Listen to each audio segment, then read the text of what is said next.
Selamat sore dan salam sejahtera bagi kita semua. Perkenalkan, nama saya Diambang Karibowo.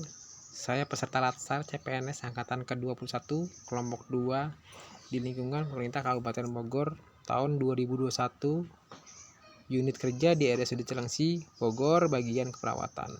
Di sini saya coba meng-sharekan pengalaman pembelajaran tentang tema nilai-nilai dasar aneka.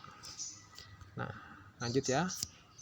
Bahwa nilai-nilai dasar aneka terbagi menjadi 5 poin. Yang pertama yaitu akuntabilitas, yang kedua nasionalisme, yang ketiga etika publik, yang keempat komitmen mutu, yang kelima anti korupsi.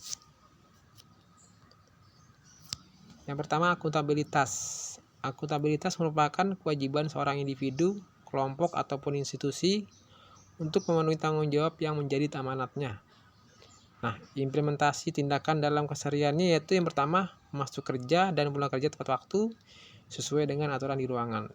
Nah, jadi kita sebagai calon ASN minimal harus disiplin dalam bekerja. Misalnya masuk jam 7, 30 menit sebelumnya kita sudah sampai di ruangan dan pulang tepat waktu gitu. Kemudian implementasi yang kedua, menyelesaikan tugas dengan baik dan tepat waktu. Jadi bila kita diberikan tugas dari atasan, kita harus menyelesaikannya sesuai dengan janji yang kita telah berikan. Jadi tidak molor tugas yang kita berikan. Lanjut. Yang kedua, nilai nasionalisme. Nasionalisme merupakan cara pandang atau paham kecintaan warga negara Indonesia terhadap bangsa dan tanah air yang didasarkan nilai-nilai Pancasila. Implementasi tindakan dalam kesehariannya yang pertama yaitu memasang bendera merah putih pada hari kemerdekaan RI. Salah satu contohnya. Yang kedua, menggunakan dan mencintai produk dalam negeri serta mencintai budaya negeri sendiri. Misalnya menggunakan batik dalam acara-acara tertentu. Kemudian belajar musik angklung atau bisa ikut sanggar kesenian daerah disesuaikan dengan keinginan masing-masing. Poin yang nomor 3 yaitu etika publik. Etika publik merupakan refleksi tentang standar atau norma yang menentukan baik atau buruk, benar atau salah, perilaku, tindakan, dan keputusan untuk mengarahkan kebijakan publik dalam rangka menjalankan tanggung jawab publik. Adapun implementasi tindakan dalam keseharian yaitu yang pertama, memberikan pelayanan prima yang cepat tanggap, berbicara sopan dan santun, serta ramah, murah senyum. Nah, kita sebagai calon pegawai negeri sipil dalam memberikan pelayanan harus memberikan pelayanan prima. Artinya ya kita harus tanggap akan kebutuhan customer atau masyarakat tempat kita bekerja. Terus berbicara dengan sopan, mengucapkan selamat pagi atau apapun yang kita perlu bantu, kita bantu sesuai dengan kemampuan kita. Poin yang kedua contohnya yaitu melaksanakan tugas pelayanan dilaksanakan secara profesional dan tidak berpihak. Artinya kita harus bekerja secara profesional gitu. Tidak memandang dia orang kaya, orang miskin, atau suku apapun, semua kita berikan pelayanan sama. Gitu. Tidak ada yang diistimewakan. Poin yang nomor 4 yaitu komitmen mutu. Komitmen mutu adalah janji atau ikrar dari seorang ASN untuk memberikan pelayanan yang terbaik kepada masyarakat sesuai dengan tugas pokok dan fungsi yang telah ditentukan. Contoh implementasi tindakan dalam keseharian yaitu pertama, yaitu memanfaatkan internet dan teknologi untuk meningkatkan mutu pelayanan. Nah, ini contohnya misalnya kita membuat pendaftaran secara online. Jadi pasiennya atau si customer masyarakat mendaftar di rumah menggunakan internet. Sekarang kan sudah canggih ya, semua sudah punya handphone yang Android, itu semua bisa kita lakukan. Kemudian yang lainnya lagi misalnya contohnya absensi elektronik, dan sekarang sudah kita terapkan di pegawai negeri khususnya di lingkungan Bogor, misalnya menggunakan aplikasi Jelita. Nah, itu juga salah satu kecanggihan teknologi yang bisa kita manfaatkan guna meningkatkan mutu pelayanan kita. Kemudian contoh implementasi yang kedua, tepat waktu dalam memulai pekerjaan dan meningkatkan kerjasama antar staf untuk meningkatkan pelayanan. Jadi kita kalau bekerja memberikan pelayanan itu harus jamnya sesuai dengan yang telah ditentukan oleh perusahaan atau institusi.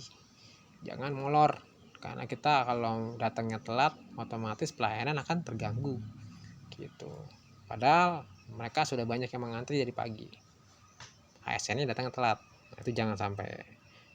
Terus kita juga harus bisa membina hubungan kerjasama dengan staf lain atau ASN lain gitu. Jangan sampai terganggu pelayanannya, kita bantu yang kita bisa bantu. Poin nomor 5 yaitu anti korupsi. Ini paling tenar nih. Korupsi adalah perbuatan yang dilakukan dengan maksud memberikan beberapa keuntungan yang bertentangan dengan tugas dan hak orang lain. Nah, bagaimana implementasinya di keseharian? Yang pertama yaitu memberikan pelayanan sesuai prosedur. Budayakan adil dan selalu antri kepada masyarakat saat memberikan pelayanan. Artinya kita kalau memberikan pelayanan sesuai dengan prosedurnya. Ada SOP khusus, jadi kita jelaskan ke masyarakat, jangan sampai ada yang memotong SOP tersebut. Ibaratnya nyelak nih, harusnya ke loket A, dia ke loket B, atau langsung ke loket B. Nah itu jangan banyak seperti itu, jangan ada praktek-praktek percaloan. Itu kan salah satu contoh untuk memotong prosedur. Jadi ya harus sesuai dengan prosedur, harus mendaftar secara benar, jangan sampai melewati orang belakang. Nah itu nggak boleh.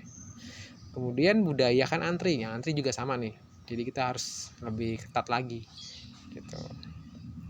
Yang kedua, jangan berbohong dan berkata yang sebenarnya. Nah itu juga intinya kita sebagai ASN harus jujur apa adanya. Yang ketiga, berperilaku sederhana sesuai dengan kemampuan dan jangan berpenampilan berlebihan. Artinya kita sebagai ASN ya kita berpenampilan sewajarnya, jangan sampai berlebihan. Misalnya kalau pakai cincin nih pasang semua 5-5-nya di tangan, wah itu banyak banget kan tuh, itu berlebihan. Karena ya nggak bagus, nanti kan dipandangnya sebagai oleh masyarakat, wah ini kok malah jadi ajang pamer kekayaan gitu. Iya kalau memang benar tuh hartanya dia, atau kalau memang dapat dari yang lain gitu. Karena semakin tinggi tingkat kebutuhan artinya banyak nih ASN yang saling berlomba, artinya nggak mau kalah pamor, tiap hari ganti mobil, padahal tidak sesuai dengan kemampuannya. Ujung-ujungnya ya karena glamor ya dia kan mengusahakan semuanya tuh, cari uang tambahan, waduh sikut sana sini ya, itu yang menjadi peluang terjadinya korupsi. Jadi ya kita harus bersikap sederhana, artinya ya sesuai lah dengan kemampuan yang kita miliki. Nah itu tadi hasil dari pembelajaran kita. Semoga ini semua dapat bermanfaat buat teman-teman sekalian, khususnya teman-teman CPNS, dan dapat diaplikasikan ke unitnya masing-masing, karena ya, memang tugas kita berat. Semoga ini semua menjadi bekal kita dalam memberikan pelayanan ke masyarakat guna meningkatkan mutu pelayanan yang kita berikan. Akhir kata, wassalamualaikum warahmatullahi wabarakatuh.